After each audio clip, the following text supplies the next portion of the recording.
Velthar stepped through the airlock and into the research station.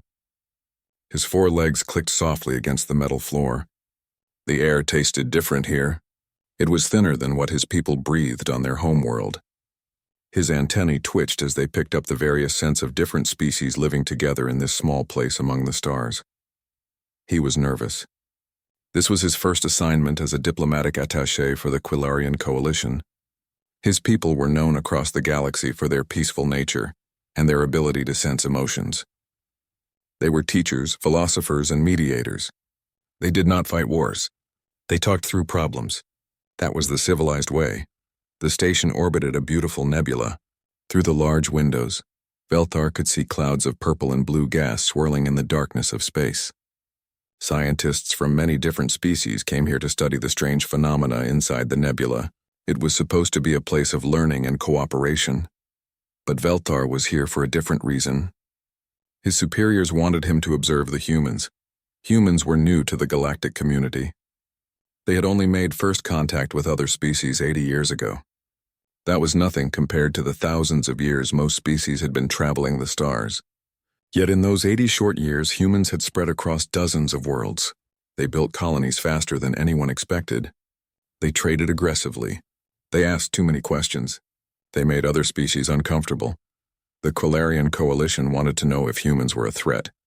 "Welcome to Station Kepler," a voice spoke in the common galactic language. Velthar turned to see a human approaching. The creature walked on only 2 legs. It was strange to watch. Humans always looked like they were about to fall over.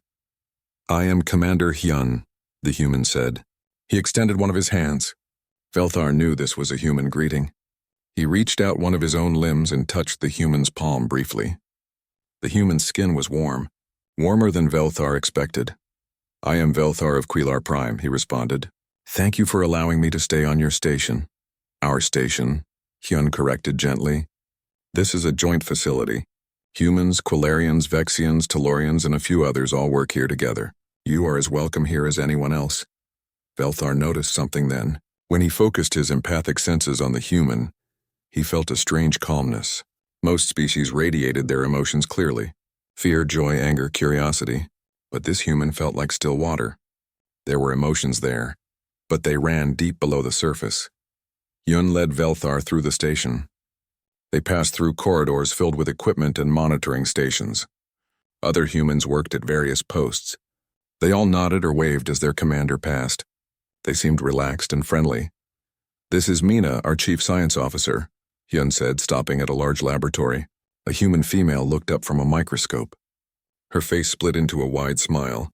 Velthar knew that showing teeth was a friendly gesture for humans, though many species found it threatening. "Oh, wonderful. A Quilarian," Mina said excitedly. She walked over quickly. "I have read so much about your people. Your biology is fascinating. The way your nervous system processes empathic information is remarkable. Do you mind if I ask you some questions later?" Velthar felt overwhelmed by her enthusiasm. Yes, that would be acceptable." "Mina studies xenobiology," Hyun explained. "She likes to learn about other species." "I love learning about other species," Mina corrected. "Every species is like a puzzle. Each one solved the problem of survival in a different way. Humans evolved from apes on a planet with many predators. Quilarians evolved from hive insects on a peaceful world. These different paths created different strengths. It is beautiful, really." Velthar found himself liking this human. Her curiosity felt genuine. But there was something else he sensed beneath her friendliness. Something patient and watchful. They continued the tour. Velthar met Daehyun, the security officer. He was a quiet human who seemed to observe everything. His eyes moved constantly, tracking movement and marking exits. Velthar's empathic sense picked up a coiled readiness in this one. Like a spring compressed and waiting, Jisoo was the medical officer. She was warm and welcoming, immediately asking Velthar about his dietary needs and medical requirements. "We want you to be comfortable here," she said. "If you need anything, just ask." Over the next few days, Velthar settled into a routine. He observed the humans carefully. They seemed unremarkable in many ways. They were not the strongest species. The Kresh were much larger and more powerful. They were not the smartest. The Tellurians had superior cognitive processing. They were not the longest lived. The Vexians could live for 3 centuries while humans barely managed one, yet there was something about them that made Velthar uneasy. He noticed how they joked about dangerous things. Once he heard 2 human engineers laughing about a near explosion in the power core. "Remember when that plasma conduit almost vented into the lab?" one said. "Yeah," the other replied. "That would have been a bad day." A bad day? It would have killed them both instantly. Why did they laugh about it? He noticed how they worked. Humans seemed to need less sleep than most species. They would push themselves for long hours, running on what they called coffee and determination. When a problem appeared, they did not wait for the proper authorities to solve it. They just started fixing it themselves. He noticed how they moved. Even the scientists had a certain physical grace. They could adapt quickly to different gravity levels. Their hands were incredibly dexterous, able to manipulate small objects with precision, and they had stamina. Velthar watched a human named Junho work on repairing equipment for 12 hours straight, only stopping for brief food breaks. Most interesting were their eyes. Human eyes faced forward, predator eyes meant for tracking and hunting. Most civilized species had eyes on the sides of their heads, better for watching for danger. But humans had evolved to be the danger. One evening, Velthar found himself in the station's common area with several humans. They were relaxing after their shifts. Mina was there along with Dahyun and a pilot named Bogum. "So what do you think of us so far?" Bogum asked. He was drinking something that smelled terrible. "Humans called it beer. You are different from what I expected," Velthar admitted. "Different how?" Mina asked. Velthar chose his words carefully. "You seem very casual about danger." The humans exchanged looks. Dahyun spoke for the first time that evening. His voice was quiet but firm. "Life is dangerous. The universe does not care if we live or die, so we learn to laugh at the danger. It is better than being afraid all the time." "But does that not seem reckless?" Velthar asked. "Maybe," Mina said, "but humans had to be a little reckless to survive. Our homeworld was not easy. We had predators that hunted us. We had diseases. We had famines and floods and fires. We survived not because we were the strongest or the fastest. We survived because we refused to give up. We adapted. We learned. We kept going even when things seemed hopeless." Velthar felt a chill run through his body. There was something in her voice when she said those words. Something ancient and stubborn. That night, as Velthar prepared his first report for his superiors, he struggled with what to write. The humans were friendly. They were cooperative. They followed all protocols. They seemed to fit well into galactic civilization. But underneath that friendly surface, Velthar sensed something else. Something that made his instincts whisper warnings. These humans were not like other species. They carried something inside them. Something that had been forged in the brutal fires of their evolution. He did not know what to call it yet. He would learn soon enough. The next morning, the station's alarms began to wail. An unidentified ship was approaching through the nebula. Velthar felt a spike of fear from the crew members around him. But when he looked at the humans, he saw something different. They were not afraid. They were ready. The alarm cut through the station like a knife. Velthar felt his body lock up in fear. His species had evolved to freeze when danger came. It was an old instinct, one that his people had mostly overcome through civilization. But in moments of true panic, the ancient response still took hold. All around him, the other non-human crew members were reacting similarly. A Vexian researcher dropped the sample he was holding. A Tellurian engineer began clicking his mandibles rapidly, a sign of extreme distress. Everyone was afraid. Everyone except the humans. Velthar watched as Commander Hyun stepped into the control center. The human's face was calm. His movements were smooth and purposeful. He walked to the main console and pressed several buttons. The alarm stopped wailing, replaced by a quieter warning tone. "Status report," Hyun said. A human named Sora looked up from her communication station. "We have a vessel approaching from bearing 273.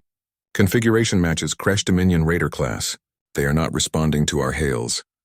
Velthar felt ice in his blood. The Kresh Dominion. Everyone in the galaxy knew about them. They were a militaristic empire that had built their power through conquest and slavery. They raided research stations and remote colonies. They took prisoners and sold them. They killed anyone who resisted. The proper response was to surrender immediately. That was what the Galactic Council recommended. Give them what they want. Lives were more valuable than property or pride. It was the civilized approach.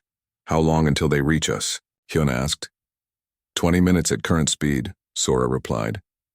Send a priority distress signal to the nearest Galactic Council patrol, Hyun ordered. Full encryption. Then begin evacuation protocols for all non-essential personnel. Velthar felt a small surge of relief. Good. They would evacuate. They would escape. The creche could have the station. Material things could be replaced. But then Hyun said something that made no sense. Daehyun, prep the armory. Junho, I need you to reinforce the blast doors in sections 3 through 7. Bogum, get to the hangar and prep the shuttle for combat flight patterns. Mina, help move the civilians to the secure shelter. Jisoo, set up triage in Medical Bay 2. Velthar stared. Commander Hyun, he said carefully. What are you doing? Hyun turned to look at him. Those forward-facing predator eyes focused entirely on Velthar. We are preparing to defend the station, but that is not wise, Velthar said. He tried to keep his voice steady. The creche are much stronger. They have weapons. They have trained soldiers. This is a research station. We should surrender. We should negotiate. No, Hyun said simply. The word hung in the air like a physical thing. No, Velthar repeated. They have already decided to attack us, Hyun explained. His voice was patient, like a teacher explaining something to a student. They are not responding to communications. They are approaching a civilian research station with weapons ready. They have made their choice. We cannot negotiate with someone who has already decided to hurt us. But we will die, Velthar said. He felt panic rising in his chest. The civilized response is to preserve life. We surrender. We give them what they want. We survive. Mina had entered the room during this conversation. She walked over to Velthar and placed a gentle hand on his shoulder. Even through his fear, Velthar noticed how steady her hand was. We do not think like that, Mina said softly. I know it seems strange to you, but humans learned something very important during our evolution. If you show a predator that you are easy prey, it will keep hunting you. If you fight back, even if you might lose, sometimes the predator decides you are not worth the trouble. Sometimes they go looking for easier targets. And sometimes we win, Daehyun added. He had appeared with a case of weapons. Velthar recognized plasma rifles and shock batons. You are arming yourselves? Velthar could not believe what he was seeing. This is a civilian station. We are scientists and diplomats. We are not soldiers. Daehyun looked at him with those calm, dead serious eyes. We are humans. That is enough. The creche vessel continued to approach. Velthar watched on the monitors as it grew larger. It was a warship designed for exactly this kind of raid. It carried boarding teams and heavy weapons. Against it, the research station had minimal shields and no weapons at all. The other alien crew members gathered in the control center. There were 3 Vexians, 2 Tellurians, and a Rothian elder named Kelvin. They all looked to Velthar as the diplomatic representative. We must convince them to surrender, Kelvin said. His voice wavered with age and fear. This is madness. The humans will get us all killed. Velthar approached Hyun again. Please, Commander. The others are afraid. We should at least try to negotiate. Hyun turned from the console. For the first time, Velthar saw something flicker in those calm eyes. It was not anger exactly. It was something colder. I will not stop you from trying, Hyun said. But know this. If the creche board this station, they will not negotiate. They will take prisoners. They will enslave your people. They will torture anyone who has information they want, and they will kill anyone they consider useless. That is what they do. That is who they are. I have read the reports. I have seen the evidence. So no, we will not surrender. We will fight. And you can either help us or hide in the shelter until it is over. The words were not spoken with heat or passion. They were simply facts delivered in a steady voice. Somehow that made them more terrifying. Mina gently guided Velthar and the other aliens toward the shelter. It was a reinforced section deep in the station's core. You will be safe here, she said. The walls are thick. The door is strong. Just stay inside until we tell you it is clear. What if you lose? Velthar asked. Mina smiled. It was not her usual bright, curious smile. This smile was thin and sharp. Then you should hope the creche kill you quickly because slavery is worse. She left them there. The door sealed with a heavy thunk. Inside the shelter, the other aliens huddled together. A Vexian named Telros was praying to his gods. Kelvin was rocking back and forth. The Tellurians were clicking their mandibles in distress patterns, but the shelter had monitors. They could see the security feeds from around the station. Velthar could not help but watch. He watched as Junho finished reinforcing the blast doors. The engineer worked with incredible speed, his hands moving with practiced precision. Then Junho did something unexpected. He rigged several sections with what looked like explosive charges. He watched as Daehyun distributed weapons to the humans. Each one took their weapon with a familiarity that surprised Velthar. Even Mina, the enthusiastic scientist, handled the plasma rifle like she had used one before. He watched as Jisoo prepared the medical bay. She laid out supplies for treating burns, trauma, and decompression injuries. Her hands were steady, but her face was grim. He watched as Bogum climbed into the station's small shuttle. The pilot ran through pre-flight checks faster than Velthar thought possible. And he watched as Hyun stood in the control center, monitoring everything. The commander touched his ear, speaking into a communication device. All teams check in. One by one, the human voices responded. Engineering ready. Medical ready. Hangar ready. Security ready. Hyun nodded. Remember, they want to board us and take prisoners. They think we are an easy target. Let us teach them differently. Protect each other. Protect the civilians. And come back alive. That is an order. The crash vessel was very close now. Velthar could see it clearly on the monitors. It was massive compared to the station. Its weapons ports glowed with ready energy. Then something happened that Velthar did not expect. The humans stopped talking. They stopped joking. They stopped smiling. Every human on those monitors became very still, very focused, very quiet. Velthar had seen predators before. His homeworld had some small ones, animals that hunted in the forests. When they were stalking prey, they became completely silent. Every muscle coiled and ready, every sense focused on the target. The humans looked like that now. The crash vessel opened fire. The station shuddered as energy weapons struck the shields. Alarms blared. Lights flickered. The shields held but barely. They would not survive another volley like that. Here they come, Hyun said quietly. His voice was carried through the intercom to all sections of the station. Remember your training. Trust each other. And show them why you do not mess with humans. The crash vessel latched onto the station with magnetic clamps. Cutting torches began slicing through the hull. Boarding teams would be coming through in moments. Velthar felt his heart racing. He wanted to close his eyes. He wanted to hide, but he could not stop watching. The first Kresh soldiers came through the breach. They were huge creatures, twice the size of a human. They wore heavy armor and carried weapons that could punch through walls. There were 12 of them in the first wave. They entered Corridor B7, weapons raised, expecting easy targets. What they found instead was something they did not expect: humans. The Kresh soldiers moved through the breach in Corridor B7 with confidence. They were raiders. They had done this hundreds of times before. Research stations always fell quickly. The scientists and diplomats aboard them had no weapons, no training, and no will to fight. It was always easy. Velthar watched through the security feed. His body was frozen in fear, but his eyes could not look away. The Kresh were massive. Their armor was thick. Their weapons could kill in seconds. They moved in formation, covering each other's angles like professional soldiers. Then the lights went out. The corridor plunged into darkness. Velthar heard the Kresh commander bark orders in their harsh language. They activated lights on their helmets. Beams of white light cut through the dark. Something moved in the shadows. It happened so fast that Velthar almost missed it. One of the Kresh soldiers at the rear of the group simply disappeared. There was a brief scuffle, a muffled sound, and then nothing. The other Kresh did not even notice at first. Then another soldier vanished. This time the Kresh commander saw. He shouted warnings. The soldiers formed a tight circle, their lights sweeping the darkness. "Show yourselves," the commander roared in the common galactic language. "Surrender and you might live." A voice answered from the darkness.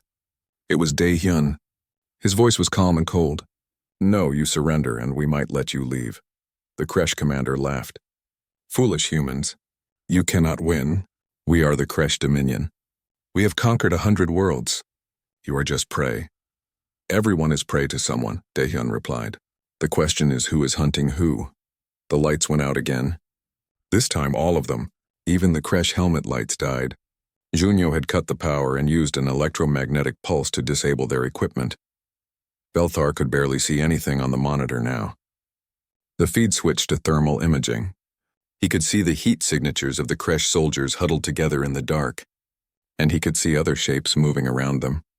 Human shapes. The humans were not huddling. They were circling. The Kresh opened fire blindly. Energy bolts lit up the corridor in brief flashes. Belthar saw the walls scorched and melted. But the humans were not where the Kresh were shooting. They had already moved. Then the humans attacked. Belthar had never seen anything like it.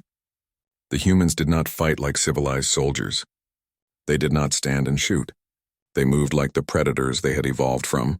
They came from above, dropping from maintenance shafts. They came from below, emerging from floor panels.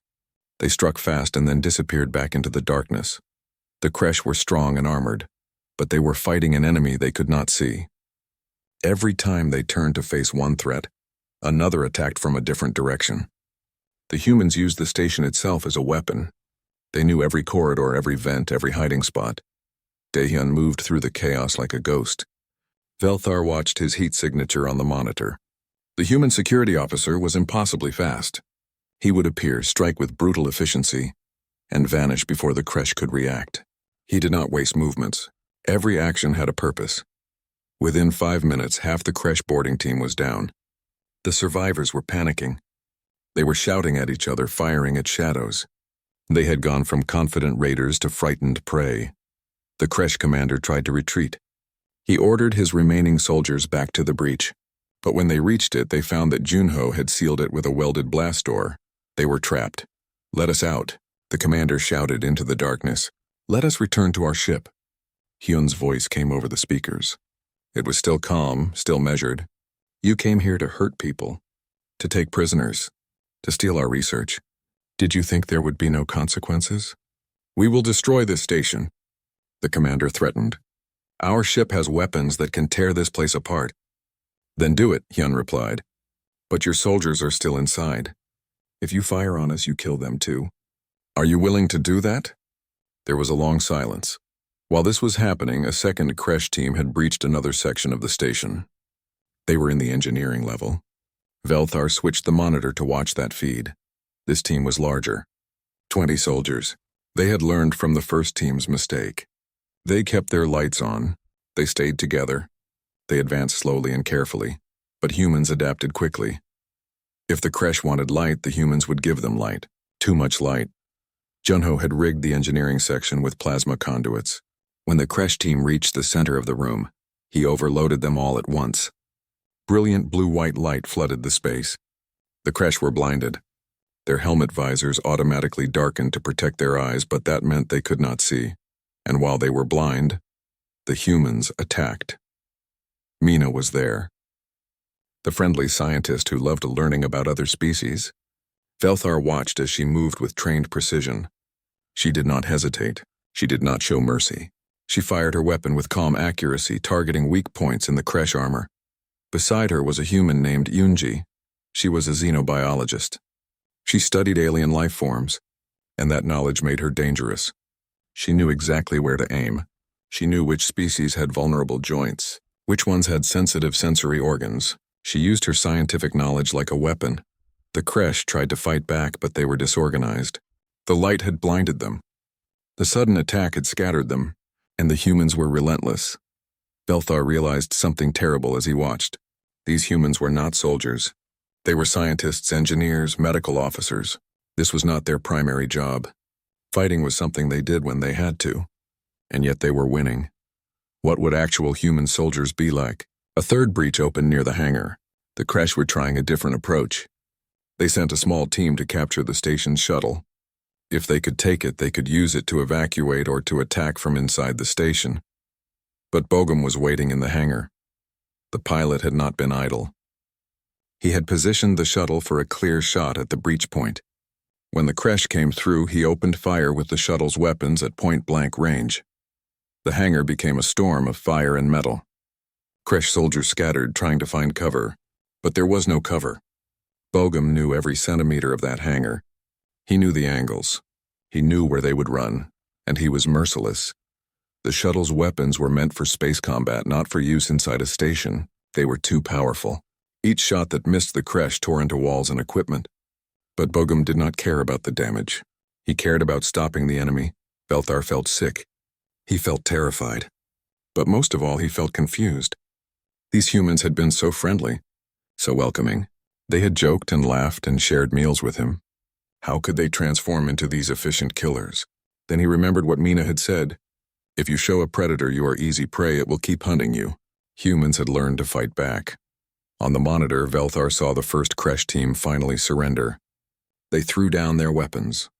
They were beaten, afraid, trapped in the darkness with humans they could not see. Daehyun and his team secured them quickly. They bound the prisoners and dragged them to a holding area. The humans were not gentle, but they were not cruel either. They were simply efficient. The second team in engineering was falling apart. Half of them were down. The rest were trying to retreat, but every exit was blocked. Huno had sealed them in. They were trapped just like the first team. Mina's voice came over the team communication channel. Velthar could hear it through the monitor's audio. Engineering team, hold position. Let them panic. Frightened enemies make mistakes. She was right. The remaining Kresh soldiers were making mistakes. They were bunching together. They were wasting ammunition. They were shouting at each other. When they finally surrendered, there were only 8 of them left. The third team in the hangar had it worst. Bogum had not given them a chance to surrender. He had simply destroyed them. The few survivors were wounded and barely conscious. Jisoo arrived with a medical team to treat them. Even after everything, the humans provided medical care to their enemies. Velthar did not understand this. Why help those who tried to hurt you? But Jisoo explained it to her team. We fight when we must. We kill when we must. But we do not torture. We do not execute prisoners. We are not monsters. We are humans. On the Kresh vessel, the commander was furious. He had sent 3 boarding teams. All 3 had failed. He had lost almost 30 soldiers. To a research station. To civilians, it was impossible. It was humiliating. He decided to change tactics. If he could not take the station by boarding it, he would destroy it. His weapons charged up. Energy buildup showed clearly on the station's sensors. Hyun's voice came over the intercom. He was not speaking to his crew. He was speaking to the Kresh commander directly. If you fire on this station, you will kill your own soldiers. We have them as prisoners. Their fate is in your hands. The Kresh commander hesitated. His own troops were inside. If he fired, he would kill them all. But more than that, something else made him hesitate.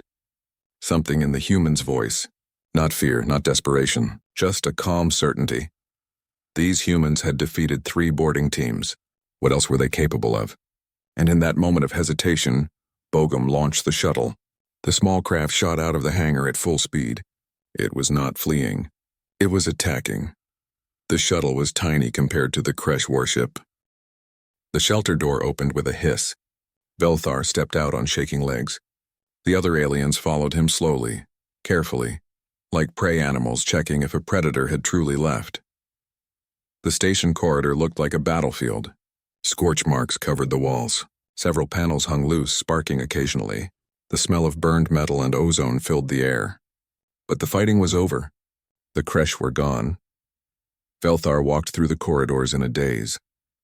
His mind was still processing what he had witnessed. Around him, humans were already starting repairs. Yunyo was sealing a hull breach.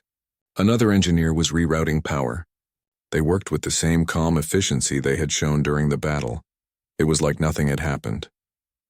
No, that was not right. Something had happened, something terrible and violent. But the humans were simply moving forward to the next task. Velthar heard a sound and turned. It was Daehyun. The security officer was walking down the corridor. His uniform was torn. There was blood on his hands. Not his blood, Velthar realized. The blood of the enemies he had fought. Daehyun saw Velthar and stopped. For a moment, the two of them just looked at each other. Velthar felt fear spike through his body.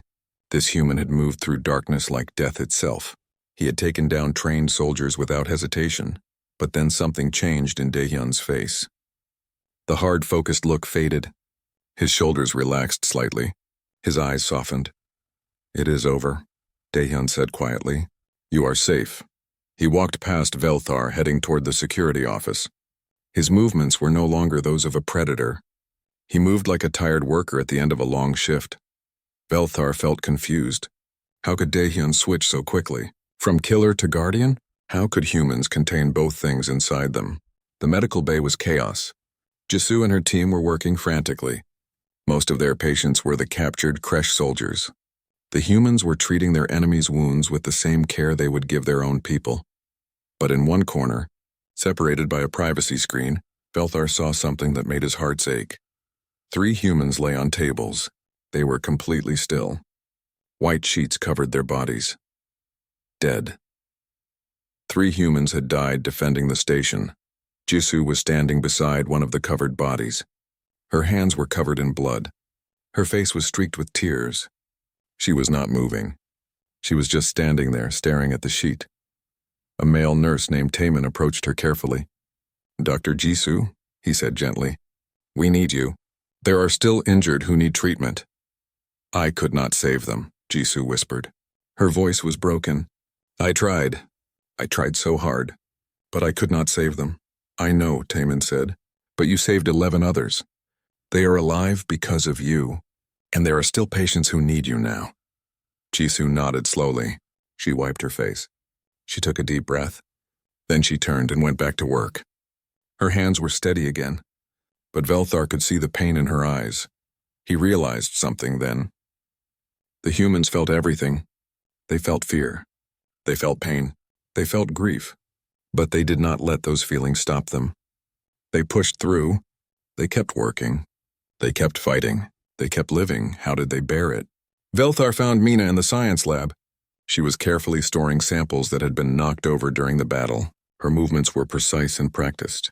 But when Velthar entered, he noticed her hands were shaking slightly. "Are you injured?"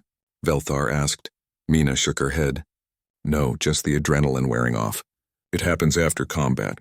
The body floods with chemicals during a fight. Afterwards, you crash." "You have fought before," Velthar said. It was not a question. "I was in the Colonial Defense Force before I became a scientist," Mina explained. She carefully placed a sample in storage. "Most humans serve some kind of military or defense role when we are young. It is expected. Our worlds are on the frontier. We have to be able to protect ourselves." "So you are all soldiers," Velthar said. "No," Mina corrected. "We are all survivors. There is a difference. A soldier's job is to fight. A survivor's job is to live. We fight when we must, but we would prefer not to." She finally looked at Velthar. Her eyes were red. She had been crying, he realized. But she had not cried in front of her team. She had waited until she was alone. "I killed people today," Mina said softly. "I ended lives. I know they were trying to hurt us. I know we had no choice. But that does not make it easy. It does not make it okay. I will remember their faces. I will carry that weight forever." "Then why did you do it?" Velthar asked. "Because the alternative was worse," Mina said. "If we had surrendered, people would have died anyway. They would have enslaved the survivors. Sometimes there are only bad choices, so you pick the least bad one and live with the consequences." Velthar heard shouting from another corridor. He hurried toward the sound, his body tense with fresh fear. Had more Kresh come? But it was not enemies. It was Junho. The engineer was in a storage room. He had his back against the wall. He was sliding down to the floor. And he was crying. Deep, racking sobs that shook his entire body. Yoonji was there with him. She knelt beside him and put her arms around him. She did not say anything. She just held him while he cried. "I almost got them killed," Junho gasped between sobs, "when I rigged those explosives. If I had miscalculated, if the blast had been too strong, I could have killed our own people. But you did not," Yoonji said firmly. "You calculated perfectly. Everyone came home. Well, not everyone." Her voice broke slightly. "But you did your job. You protected us. People died today," Junho said. "Our people. Because I did not make the station secure enough. Because my defenses failed." "No," Yoonji said. "People died because the Kresh attacked us. Not because of you. You saved lives today. You saved mine. You saved everyone in engineering." Velthar backed away quietly. He felt like he was intruding on something private. But now he understood something important. The humans were not emotionless killers. They felt everything. probably more deeply than his own people, but they did what needed to be done anyway. They carried the weight of their actions. They mourned their losses, but they did not let it break them. He found Commander Hyun in the control center. The commander was standing alone looking at a display. It showed the names and pictures of the 3 dead humans. Corporal Minho Kim. Hyun read quietly. Age 26. Joined the station 6 months ago. Loved rock climbing and terrible jokes. He once spent 3 hours trying to teach me to play a human game called chess. Hyun touched the next picture. Lieutenant Jiwon Park, age 31. Our communications specialist. She was engaged to be married next year. She had already picked out the dress. He touched the 3rd picture. His hand trembled slightly. Dr. Hanasong, age 29. She was Jisu's best friend since medical school. She was trying to save one of the wounded when a Kresh soldier shot her. Hyun was quiet for a long moment. Then he spoke again, his voice rough with emotion. They died protecting people they barely knew. Aliens from other worlds who they had no obligation to protect. They died because that is what humans do. We protect those who cannot protect themselves, even when it costs us everything. I do not understand, Velthar said. Why do you care so much? Why risk your lives for others? Hyun turned to look at him. There were tears in the commander's eyes, but his voice was steady. Because we remember what it was like to be prey, Hyun said. Our ancestors were hunted by animals stronger and faster than us. We survived because we learned to work together. To protect each other. That instinct runs deep in us. When we see someone in danger, we do not calculate the odds. We do not wonder if it is worth the risk. We just act. Because that is who we are. He looked back at the display. But it costs us. Every time. We carry the weight of every person we could not save. We remember every face. We grieve every loss. That is the price of being human. We feel everything. And we keep going anyway. Velthar felt something shift inside him. His fear of humans was still there. But now it was mixed with something else, respect, admiration, and deep, profound sympathy. These humans were not monsters. They were people who had learned to be monsters when necessary. But they paid a terrible price for it. Over the next few days, Velthar watched the humans closely. He saw them hold a ceremony for the dead. They spoke about each person who had fallen. They told stories. They cried together. They supported each other. He saw them treat the Kresh prisoners with dignity. They gave them food and medical care. They did not torture or humiliate them. When a Galactic Council patrol finally arrived to take the prisoners, the Kresh soldiers were healthy and alive. One of the Kresh soldiers stopped as he was being led away. He looked at Daehyun. You are not like other prey species, the soldier said. You fight like Kresh warriors. Why did you not kill us when you had the chance? Daehyun met his eyes. Because we are not like you. We fight to survive. You fight to conquer.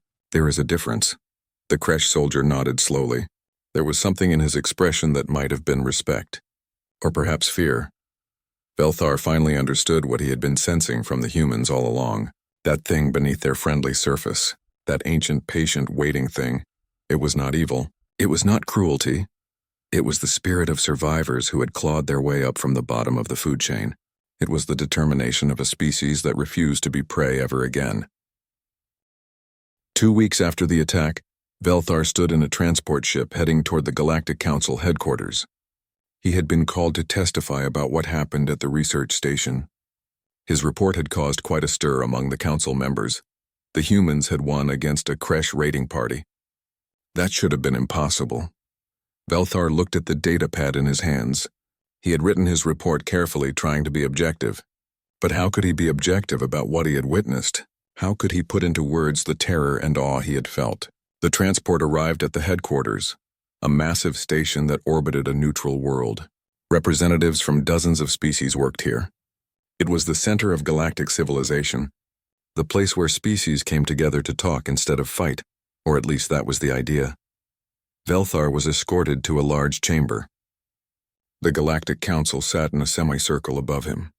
Dozens of alien faces looked down, some curious, some concerned, some openly hostile. At another podium stood the Kresh ambassador. He was even larger than the soldiers Velthar had seen. His armor was decorated with marks of rank and honor. He glared at Velthar with open contempt. The Kresh Dominion demands justice, the ambassador declared. His voice boomed through the chamber. A diplomatic vessel was destroyed.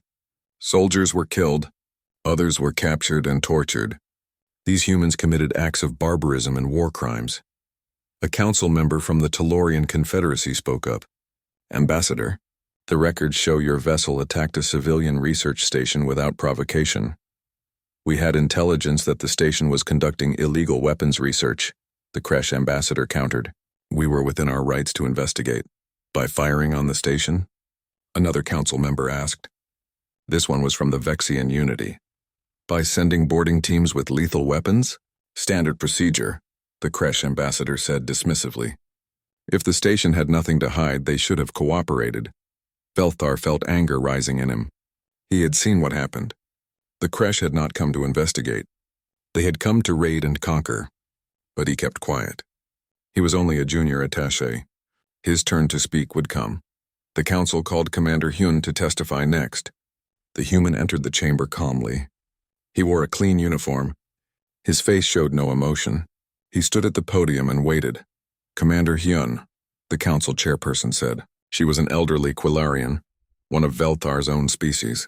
Please describe the events that occurred at Station Kepler. Hyun spoke clearly and simply. He described the Kresh vessel's approach. The failure to respond to communications. The attack on the station shields. The boarding teams. The fight to defend the station. He did not exaggerate. He did not try to make the humans look heroic. He simply stated facts. Why did you not surrender? The Kresh ambassador interrupted. The civilized response is to negotiate, to preserve life. Instead, you murdered my soldiers. Hyun turned to look at the ambassador. His eyes were cold. Your soldiers came to kill or enslave everyone on that station, Hyun said. There was nothing to negotiate. You made your choice when you opened fire. We simply responded. You could have disabled them, the ambassador argued. You did not need to use lethal force. We used the minimum force necessary to defend innocent lives, Hyun replied. Many of your soldiers survived. We provided them with medical care. We treated them with dignity. That is more than your people would have done for us. The chamber erupted in argument. Some council members agreed with Hyun. Others were horrified by the humans' cold logic. The Kresh ambassador was shouting about human savagery. Finally, the chairperson called for order. She turned to Velthar. Attaché Velthar, she said. You were present during these events. You are a trained diplomatic observer and a member of our own species. You have no loyalty to either party. Please tell the council what you witnessed. Velthar stepped to the podium. His legs felt weak. Every eye in the chamber was on him. He took a deep breath and began to speak. I went to Station Kepler to observe the humans, he said. My mission was to determine if they were a threat to galactic peace. I spent several days with them before the attack. They were friendly and welcoming. They worked well with other species. They followed all protocols. He paused, gathering his thoughts. When the Kresh attacked, I expected the humans to surrender. That is what any civilized species would do. Preserve life. Avoid conflict. But the humans did not think that way. Because they are barbarians, the Kresh ambassador muttered. No, Velthar said firmly. Not barbarians, survivors. He continued speaking, his voice growing stronger. I watched the battle through security monitors. I saw how the humans fought. They were efficient. They were ruthless. They were terrifying. But they were also protective. When Kresh soldiers broke through toward the civilian shelter, human scientists put themselves between us and danger. They were willing to die to protect aliens they barely knew. Velthar looked directly at the council chairperson. I need to tell the council something important, something I think many species do not understand about humans. They evolved as prey animals. Their world was full of predators. They should have gone extinct. But they did not. They learned to fight back. They learned to work together. They learned to use tools and strategy and determination. He glanced at Hyun, then back at the council. Humans carry that history inside them. When threatened, they do not freeze or flee. They attack. They adapt. They refuse to be victims. And yes, that makes them dangerous. But it also makes them valuable allies. Are you defending their violence? A council member asked. I am explaining it, Velthar said. Violence is not the same as evil. The Kresh came to hurt people. The humans stopped them. That is not wrong. That is justice. The Kresh ambassador slammed his fist on his podium. This is outrageous. You are supposed to be neutral. I am being neutral. Velthar said quietly. I am reporting what I saw. The crash attacked a civilian station. The humans defended it. Many humans were injured. 3 died. Those are facts, not opinions. He took another breath. But I must also report this. After the battle, I watched the humans closely. I saw them grieve for their dead. I saw them cry. I saw them break down in private. They are not unfeeling killers. They feel everything, perhaps more deeply than we do, but they do what must be done anyway. Velthar looked around the chamber. I was terrified of the humans during the battle. I admit that freely. I saw what they were capable of, and it frightened me. But in the days after, I also saw their compassion. They treated the captured Kresh soldiers well. They did not torture or humiliate them. They gave them medical care and food. When the patrol ship came, the prisoners were healthy. They should not have been prisoners at all, the Kresh ambassador said. They should not have attacked, Velthar countered. Everything that happened was a direct result of Kresh aggression. The humans simply defended themselves. The chamber fell silent. Council members whispered to each other. Finally, the chairperson spoke. The council will deliberate and issue a ruling. All parties will be notified. This session is adjourned. Velthar stepped down from the podium. His legs were shaking. He had never spoken so boldly before. He was a junior attaché. He was supposed to be quiet and observant, but he had seen something important, something the galaxy needed to understand. Hyun approached him in the corridor outside the chamber. The human looked tired but calm. Thank you, Hyun said simply. You did not have to speak for us. I did not speak for you, Velthar replied. I spoke the truth. What the council does with that truth is up to them. Still, Hyun said, you took a risk. Your superiors might not like that you defended humans. Velthar thought about this. It was true. The Quilarian coalition was cautious about humans. They might not appreciate his testimony, but he could not change what he had said. It was the truth. 3 days later, the council issued its ruling. The humans were cleared of all charges. The evidence clearly showed that the Kresh had attacked without provocation. The human response was deemed proportionate and defensive. However, the council also imposed some restrictions. Human military vessels would be monitored more closely. Human colonies in disputed regions would be subject to regular inspections. It was a compromise. The humans were not punished, but they were watched. Velthar expected the humans to be angry about this, but Hyun just shrugged when he heard the news. It is better than we expected, the commander said. We thought they might ban us from council space entirely. Some monitoring is fine. We have nothing to hide. Does it not bother you? Velthar asked. Being watched like potential criminals? We are potential criminals, Hyun said with a slight smile. Every species is. The difference is that we admit it. We know what we are capable of. We just choose to use that capability for protection rather than conquest. Velthar had requested an extension of his stay at the station. His superiors had approved it, probably because they wanted more information about humans. But Velthar had a different reason. He wanted to understand these strange, terrifying, compassionate creatures better. One evening, he found himself in the common area again. Several humans were there. Mina was reading a book. Daehyun was quietly maintaining his equipment. Junho and Yoonji were playing some kind of board game. Bogum was telling a joke that made everyone laugh. They looked so normal, so peaceful.